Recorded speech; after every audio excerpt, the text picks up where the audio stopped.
Hi, everybody. Hello, I'm Ryan. I'm Bethany. And we are Ryan and Bethany Board Game Reviews. And today we're going to be talking about Tavern Masters. But before we do, let's get into our Pounds and Inches segment.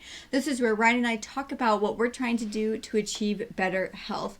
And as some of you who may know, I am a runner. I really enjoy running. I like doing a couple races, and I like just being outside.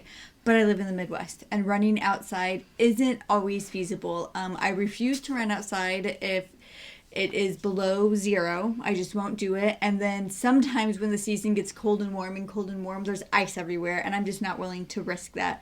So there comes a point every year where I just lose a lot of the momentum that I've built up, and it's frustrating when spring hits and I feel like I have to start from ground zero. But alas, this year is different. I've made plans with my brother. I am meeting him at the gym at least once a week. We have a standing date where every day on my lunch, or that day on my lunch, I will be going and I will be running. And so I'm pretty excited that I will not be losing everything that I've built up for. So yeah, I'm pretty excited about that. All right, well, let's talk about Tavern Masters. All right, so you in this game take on the role of an owner-operator of a tavern. But it's not just any ordinary tavern. This is in a magical world where there is orcs and goblins and mages and whatever else you can think of. But it still runs the same way. You are trying to attract customers to come to your building. You're trying to keep them there, to keep them happy, so that way they pay you more money over the course of several nights. But let's show you what that looks like. At the beginning of the game of Tavern Masters, you are going to get dealt a hand of 4 of these tavern cards. Then you're going to kind of draft those. Choose one, pass the rest, choose one, pass the rest, until you have, again, a hand of 4 cards that you've drafted from that deck. Now, so I've got some cards here. Basically, the costs are going to be in the bottom right-hand corner. You're going to start with $3. So you can play as much of them as you want. Some of them do have some benefits. Like, for instance, we could pay $2 for this mutton. And then this card, the Luscious Tart, says you can pay $3 to hire her, or if you have mutton, she is free. So then those cards are in front of you, and we paid $2. We've got $1 left over, so I'll play this Rock Bottom Ale. So those are the 3 things that are in my tavern that are going to attract other people to try to stay and drink at my tavern. I've got another card left, the chessboard. It has its games. Some people want to play games at the tavern. We can't afford it yet, though, so we'll just set that aside for now. Hopefully later we can play that. So playing cards from the tavern deck, that's called the day phase. Now we're going to go into the night phase. At the beginning of the night phase, we're going to draw 3 cards from the patron deck, and then we can look at them and play them if we can. So let's look at our cards here. The first card here is a peasant. What she wants is any drink. So we do, in fact, have a Rock Bottom Ale, so that drink symbol in the top corner. So we're going to be able to play her. Now we've also got a Royal Guard. He also wants ale. We've got ale. So we can play him. This one says he wants wine. Well, we don't have wine, so we're going to keep that in our hand. Maybe eventually he'll want to come to our tavern later, but for now, he's going to stay in our hand. At the bottom of those patron cards, they have these different things called wants. So our people want any drink and ale. We've got those. That's what attracted them to our tavern in the first place. However, many patrons also have things they like. Now, if we also have something they like, they're going to stick around at your tavern and come back night after night. So, for instance, she wants any drink, got it. But now, at the end of the round, if we don't have what she likes, we have to discard her. So, she wants food, we've got mutton, which is a food, and that symbol right there. So she's going to stick around. This Royal Guard here, he wants ale, we've got it. But he likes games. Now, we had games in our hand, but we weren't able to afford them. So, unfortunately, he's going to leave. He's not going to come back. But wait, we've got a card here, the Luscious Tart. It says each round you may choose and keep any one patron in your tavern until the next round. So we're going to choose to activate her power to keep him around. Some patrons, like our Wandering Minstrel that we had earlier, he doesn't have anything that he likes. He's a Wandering Minstrel, so he's just going to go from tavern to tavern. Basically, you're going to get your $1 out of him, and that's going to be the end of it. So basically, for every patron that is still in your tavern at the end of the night, is going to give you one of these tokens. So we're going to get $2 from our customers there. The Royal Guard does have an additional text here that says, gain an additional coin this round if you have any King's Ale in your tavern. We don't, unfortunately, so we don't get that benefit. Keep in mind, there are tons of those different effects. For instance, mutton has an effect that says you can play noble patrons. Noble patrons are worth twice as much. You get $2 for having them in your tavern. That is the only way to play them, is to have a card out there in your tavern that says you can now play noble patrons. There's also an expansion called Dirty Deeds, which I recommend. It's a lot of fun. This phase takes place right after the night phase. You're going to start with a hand of 3 of those Dirty Deeds cards, and each round you're going to get 1 additional. But basically, you use them if you want to. You don't use them if you want to.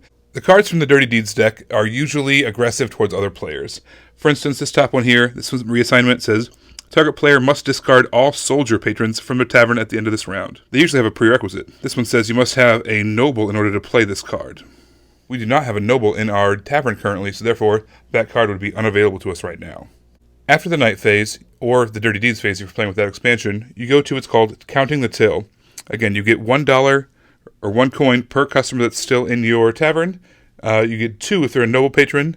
Resolve any effects, and then anything that does not have a like, you would discard it.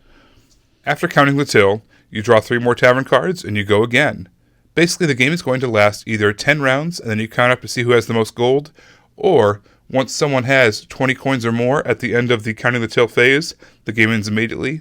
Whoever has the most coins wins. All right, this game had this really nice economic vibe to it that you wouldn't have guessed when you just looked at the box. It had, that push-pull of, you have to spend money to make money, and I really enjoyed that part of this game. So this game, you can get expansions for it, and we always play with the Dirty Deeds expansion. I feel like what you can do with that is sometimes, people just get good cards and you don't, and then it can be frustrating that they're building these things up that you're not building up. But you can play these Dirty Deed cards on them and kind of even the playing field and attack people. And I like that. I really like that. She's really mean that way. Because she's usually attacking me. Yeah. Actually, there's a bunch of other expansions too. One of them adds dice into the game, where the cards, you don't know what their effect's going to be until you roll the dice, but they kind of, blend really seamlessly into the other patron decks and the tavern decks as well. There's another expansion that has, songs and boats. And again, another type of, sailors and pirates and rum. I just really having the extra drink in there was really fun too. And then there was another expansion where it kind of changed the rules. Every time you play the game, it gave, it modified what the rule said. A big part of the game is managing your hand. You have a hand limit of 5 cards, maybe a little more if you're using certain expansions. Yeah. But there was one of the cards that said, you know what, instead of your normal hand limit, you only get to keep 1 card.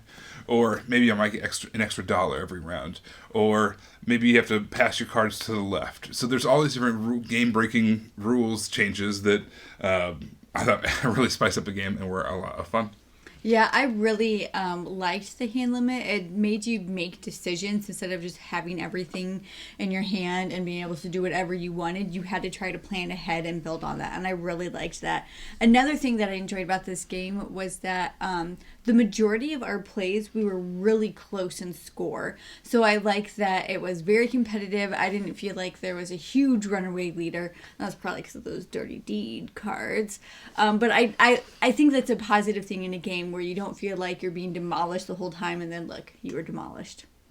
I have played a lot of other games that have kind of a similar theme to them. That whole like D&D style tavern after players are done adventuring.